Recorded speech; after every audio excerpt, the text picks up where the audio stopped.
중세시대에 종교개혁자들에게 많은 영향을 주었던 버나드라고 하는 영성가가 있었습니다. 이 버나드가 어느 날 프랑스의 끌레르보라고 하는 마을로 수도원을 지으려 그 마을로 들어가게 됩니다. 그런데 이 끌레르보라고 하는 마을은 낮에도 태양빛이 거의 들어가지 못해서 캄캄하고 어둡고 깊은 골짜기에 있었던 마을입니다. 그처럼 낮에도 빛이 비추지 않으니까 늘 어두침침했기 때문에 언제 어디서 강도가 튀어나올지 모르는 매우 위험한 동네가 바로 프랑스의 끌레르보라고 하는 동네였습니다. 그래서 주민들은 그곳을 뭐라고 불렀냐면 쓴쑥의 골짜기라고 불렀습니다. 그 골짜기 한번 잘못 들어가면 쓴맛을 본다는 것이죠.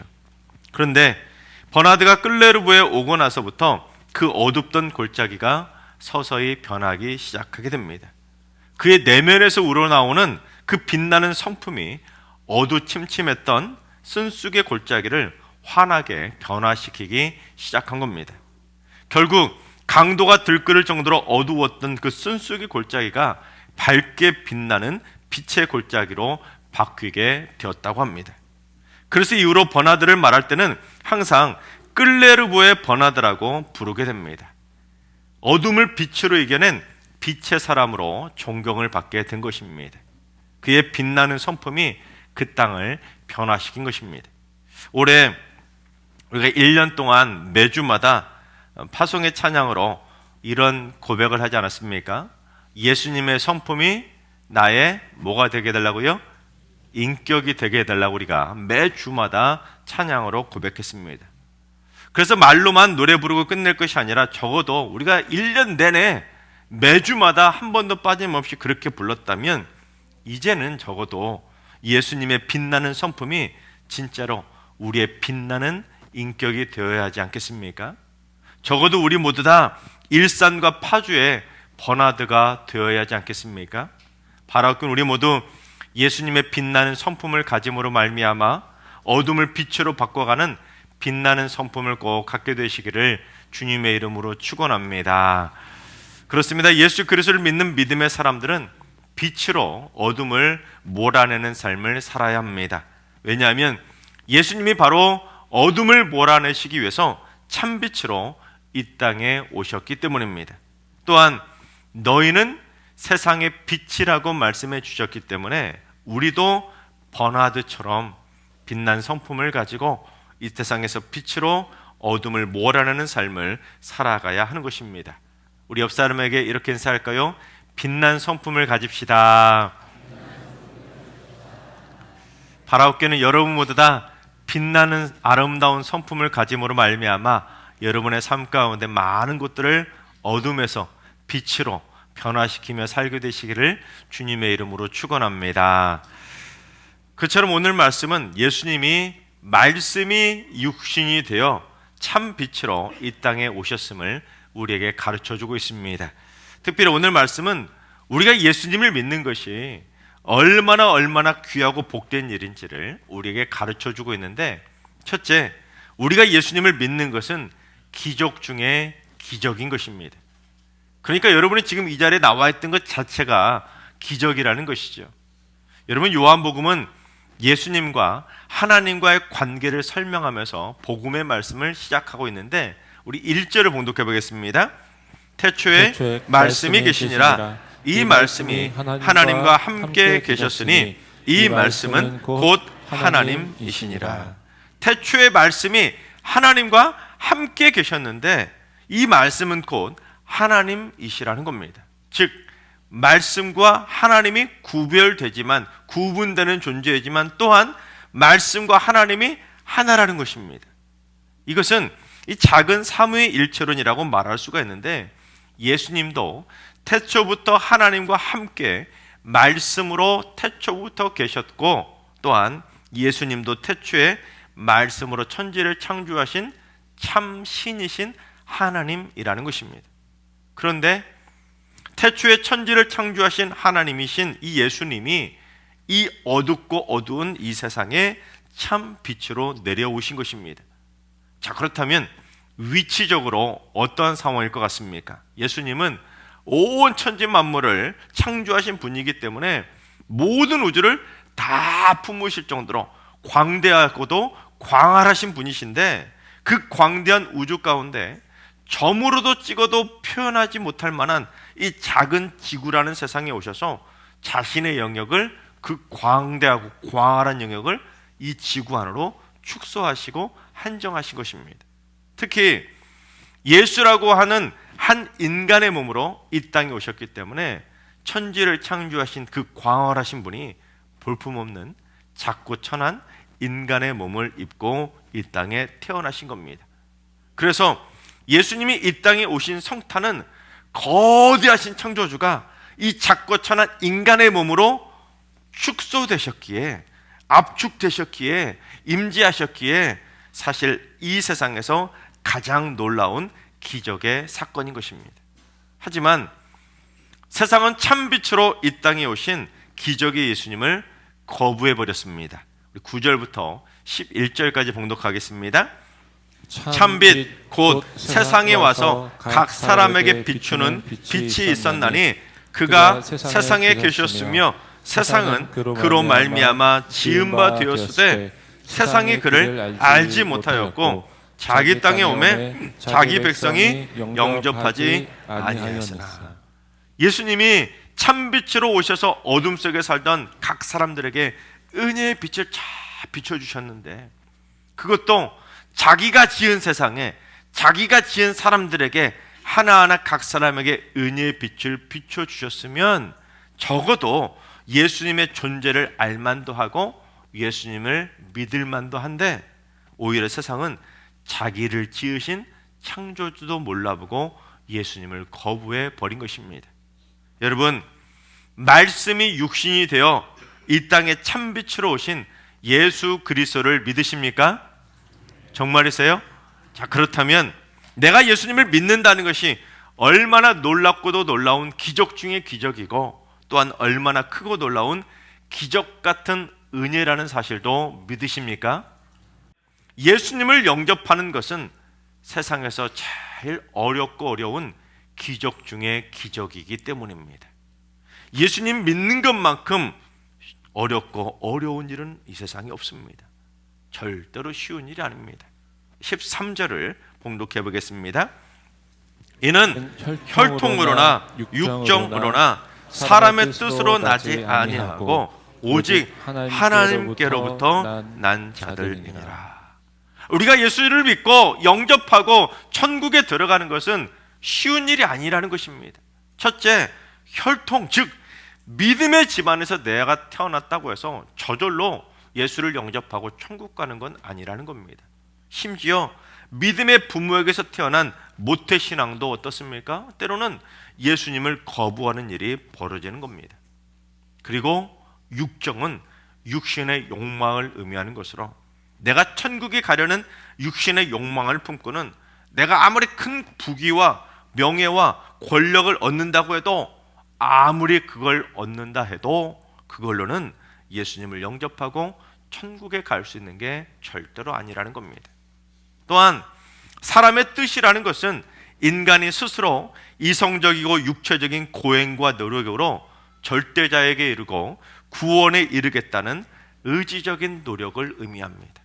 그러나 여러분, 인간이 아무리 백날 착한 일 많이 하고 기도 많이 하고 좋은 책 많이 보며 열심히 노력하며 산다고 해서 그의 인간의 뜻대로 예수님을 영접하고 천국 가는 것은 아니라는 겁니다. 즉 인간적인 그 어떤 노력으로도 예수님을 영접하는 것은 불가능하다는 것입니다. 즉 가능성 제로입니다. 오직 딱 하나, 하나님께로부터 난 자들만 예수님을 영접할 수가 있는 것입니다. 즉 하나님의 뜻에 의해서 하나님의 자녀로 선택받지 못하면 예수님을 그 누구도 영접할 수가 없는 것입니다.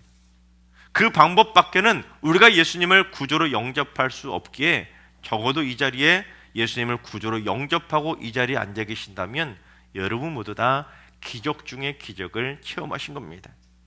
그러니까 내가 지금 예수 그리스도를 영접했다는 것은 내가 진정한 하나님의 기적의 사람이라는 사실입니다. 여러분 한번 따라해 볼까요? 나는 예수님을 영접한 기적의 사람이다. 그걸 믿으시기 바랍니다. 아무나 할 수 없는 일, 그 누구도 할 수 없는 일, 여러분은 그 기적을 체험하신 줄로 믿으시기 바랍니다. 그런데 아직까지도 예수님을 믿지 않고 있지만, 예수님을 영접하지 않고 있지만, 완전히 숨이 끊어져서 죽을 때까지는 그 사람도 하나님께 선택받아서 뒤늦게 기적같이 예수님을 영접할지는 아무도 모르는 것입니다. 하나님은 기적의 하나님이시기 때문에 나를 선택하셔서 내가 예수님을 영접할 수 있도록 나에게 기적을 베풀어 주신 것처럼, 현재 믿지 않는 가족들도 죽기 직전에라도 하나님께서 그의 마음을 열어서 하나님의 자녀로 선택해 주시고 그가 영접할 수 있도록 놀라운 기적을 베풀어 주실 줄로 믿습니다. 기대하세요. 하나님은 꼭 이루어 주실 줄로 믿습니다. 둘째, 예수님을 영접하는 자는 하나님의 자녀가 되는 권세를 누리게 되는 것입니다. 12절을 봉독합니다. 영접하는 자, 곧 그 이름을 믿는 자들에게는 하나님의 자녀가 되는 권세를 주셨으니. 예수님을 영접하는 자, 곧 그의 이름인 예수 그리스도를 믿는 자는 하나님의 자녀가 되는 권세를 주신다는 것입니다. 세상을 창조하신 창조주가 우리 아버지가 되시면 여러분, 그 자녀들은 어떻게 되겠습니까? 온 천지 만물이 하나님의 것인데, 여러분, 온 천지 만물이 다 우리 것이 되는 엄청난 기적을 맛보게 되는 것입니다.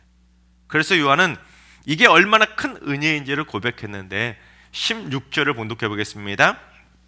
우리가 다 그의 충만한 데서 받으니 은혜 위에 은혜라. 하나님의 은혜는 온 우주를 다 채울 만큼 거대하고 충만한데, 그 거대한 은혜의 그릇에서 우리 각 사람에게 은혜를 부어주시니 여러분, 얼마나 많은 은혜가 우리에게 넘치고 넘쳐나겠습니까? 그래서 은혜 위에 은혜가 넘쳐나고, 그 위에 또 은혜가 넘쳐나고, 또 은혜가 넘쳐나고, 아멘 하실 때까지 은혜가 또 넘쳐나고, 또 넘쳐나고, 또 넘쳐나고, 천국 가는 그날까지 은혜는 계속 넘쳐나는 겁니다. 은혜 위에 은혜, 은혜 위에 은혜. 여러분, 이 온 우주를 품으실 만큼, 그 광활한 우주를 다 품으신 하나님께서 그 모든 우주 만물에 은혜를 가득 쌓아놓고 여러분에게 은혜를 쏟아 부어주시는데, 얼마나 많은 은혜가 여러분에게 폭포수처럼 쏟아지겠습니까? 여러분, 그렇습니다. 예수님을 영접해서 하나님의 자녀가 되면 마르지 않는 기적 같은 은혜를 받을 수 있게 되는 것입니다. 따라서 여러분, 우리 안에 뭐가 넘쳐나야 될까요? 은혜가 넘쳐나야 되는 겁니다. 그 엄청난 은혜를 받았으니 은혜가 넘쳐나야 되는 겁니다. 그런데 욕심과 교만과 욕망이 넘쳐나고, 내 안에 이기심과 정욕이 넘쳐나고, 미움과 원망이 넘쳐나고, 증오와 한이 넘쳐나고, 화딱지가 넘쳐날 것이 아니라, 여러분, 우리를 통해 은혜 위에 은혜가 넘쳐날 정도로 우리 안에 막 은혜가 폭포처럼 넘쳐나야 되는 것입니다. 그래야 은혜 받은 기쁨이 넘쳐나고, 사랑도 넘쳐나고, 행복도 넘쳐나게 되는 것입니다. 따라서 지금 예수님을 믿지 않는 이가 있다고 해서 그를 절대로 미워하지 마시기 바랍니다. 정죄하지도 마시고 그를 포기하지도 마시기 바랍니다. 그가 죽기 직전에라도 하나님께서 기적같이 그의 마음을 열어서 그도 하나님의 자녀로 선택하셔서 그 또한 영접의 기적을 선물해 주실 줄 누가 알겠습니까? 그게 복음의 기적입니다. 여러분, 누가 예수 믿고 천국 갈지 다 아시겠어요? 저는 목사이지만 저도 모르겠습니다. 그러잖아요. 누가 알겠습니까? 그걸 천국 가봐서야 알게 되는 거예요. 그게 복음의 기적입니다. 그런데 내가 함부로 판단해서 저 사람은 교회 못 다닐 것 같아, 저 사람은 지옥 갈 것 같은데, 저 사람은 지옥에나 떨어져야 되는데, 우리 아버지 지옥 가신 것 같은데, 우리 어머니 천국 가신 거 맞나? 여러분, 하나님의 기적을 방해하지 마시기 바랍니다. 예수님은 우리에게 영접하는 기적을 베푸시기 위해서 이 땅에 오셨습니다. 말씀이 육신이 되셔서 친히 우리 가운데 거하시며 우리에게 은혜 위에 은혜가 넘쳐날 정도로 매일매일 기적 같은 은혜를 부어주고 계십니다. 따라서 우리는 서로를 바라볼 때 은혜의 눈으로 바라봐야 하는 것입니다. 우리의 눈에서도 은혜가 막 쏟아져 나와야 되는 거예요. 그러면 어떻게 될까요? 전부 다 사랑스러운 하나님의 자녀로 보이게 되는 것입니다. 우리 옆 사람하고 이렇게 인사할까요? 당신에게서 은혜가 보이네요. 정말이세요? 은혜가 막 보이십니까? 여러분의 눈에서 막 뿔이 떨어지듯이 은혜가 막 쏟아져 나오십니까? 미국 브롱크스에 있는 스포포드 소년원에 글로리아 와이즈라고 하는 할머니가 소년원에 자원봉사를 하겠다고 찾아왔다고 합니다. 이제 성탄절까지 3주가 남았는데 성탄절 즈음에 자신이 소년원에 갇혀있는 아이들을 지도해 보겠다고 자원봉사를 하러 소년원을 찾아온 겁니다. 이 와이즈 할머니가 소년원 아이들에게, 여러분, 내게 멋진 계획이 있어요. 그것은 바로 여러분들이 하나님의 도구가 되는 일이에요. 원하는 사람은 내 프로그램에 참여할 수 있어요. 그때 한 소년이 큰 소리로 외쳤습니다. 우리는 악마의 도구라는데요? 그 말을 듣고 그 모든 소년들이 깔깔대며 웃었습니다. 결국 안타깝게도 180명의 소년원 아이들 중에 겨우 25명만이 할머니의 프로그램에 참여하게 됩니다. 와이즈 할머니가 가져온 프로그램은 외로운 할머니 할아버지들에게 성탄 카드도 보내드리고 도자기에 예쁘게 색칠도 해서 어르신들에게 성탄 선물을 보내드리는 것이었습니다. 드디어 성탄 카드와 도자기 선물이 완성되고 나자 16살 먹은 짐이라는 소년이 이렇게 고백하는 겁니다. 남에게 줄 선물을 내 손으로 직접 만들어 본 것은 태어나서 처음이에요. 어떤 분이 이것을 받게 될지 기뻐하는 얼굴을 꼭 보고 싶어요. 그러며 즐거움을 감추지 못하는 겁니다. 그렇게 25명의 소년원 아이들이 3주 동안 정성껏 만든 선물은 뉴욕 플러싱에 있는 워터뷰 양로원에 전달이 되었는데, 그곳 원장이 어르신들이 그 선물을 받고 얼마나 기뻐했는지 모른다고 소년원에 감사 인사를 전해오게 됩니다. 특히 한 노인이 이렇게 감사를 고백했다고 합니다. 지금까지 범죄 소년들을 싫어하고 멸시하고 소외시킨 것은 잘못이었습니다. 그들도 하나님의 아들들입니다.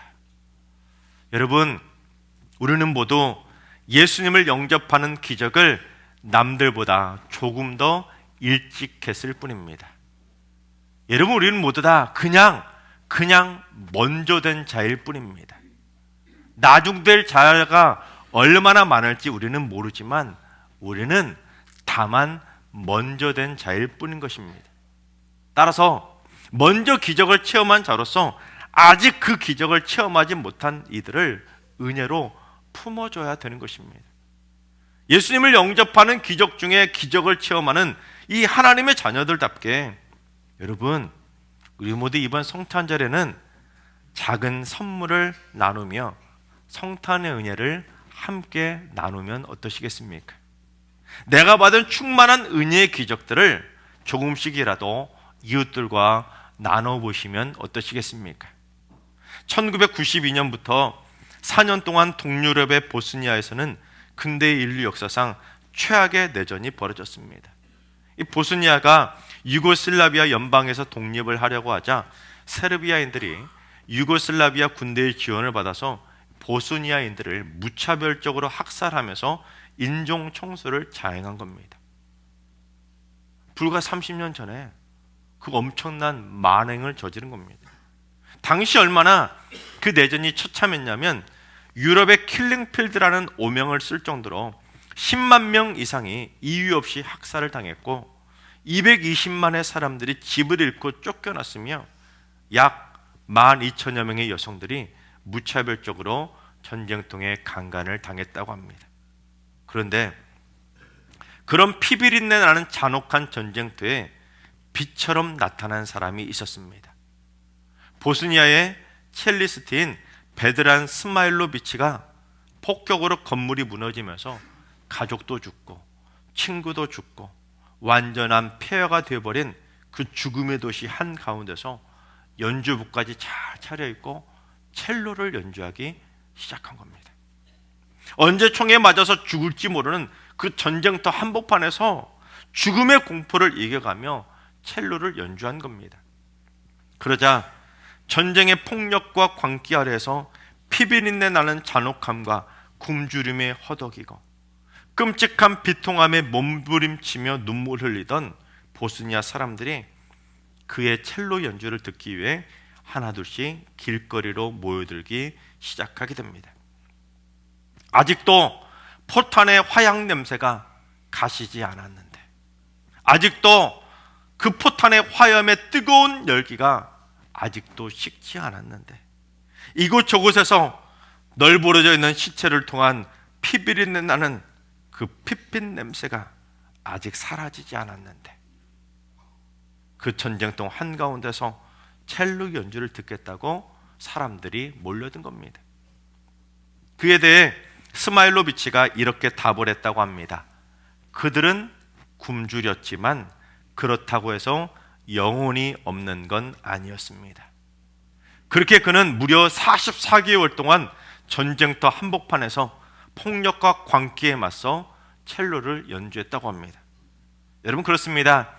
말씀이 육신이 되신 예수님을 영접하는 놀라운 기적을 체험한 우리들은 세상에 아무리 어둡더라도 그 세상의 어두운 폭력과 광기를 은혜 위에 은혜로 맞서야 하는 것입니다. 왜냐하면 아무리 폭력과 광기를 드러내는 천하의 악인이라 할지라도 그에게 영혼까지 없는 건 아니기 때문입니다. 하나님께서 사랑하시는 여러분, 예수님은 2000년 전에 우리에게 은혜 위에 은혜를 선물해 주시기 위해서 말씀이 육신이 되신 성탄의 기적으로 우리 가운데 오셨습니다. 믿으십니까? 그렇다면 여러분은 아무나 할 수 없고 세상에서 제일 어려운 기적 중의 기적인 영접의 기적을 체험하신 줄로 믿으시기 바랍니다. 따라서 세상에서 제일 어려운 기적 중의 기적을 체험하고 하나님의 은혜 위에 은혜를 체험한 하나님의 복된 자녀들답게 우리 모두 이제부터 세상의 어두운 폭력과 광기에 맞서서 죽어가는 영혼들에게 은혜도 나누시고 기적의 사랑을 나누며 살아가시기 바랍니다. 그래서 우리 모두 세상의 많은 사람들에게 성탄의 기적을 선물하는 기적의 사람들이 다 되시기를 주님의 이름으로 축원합니다.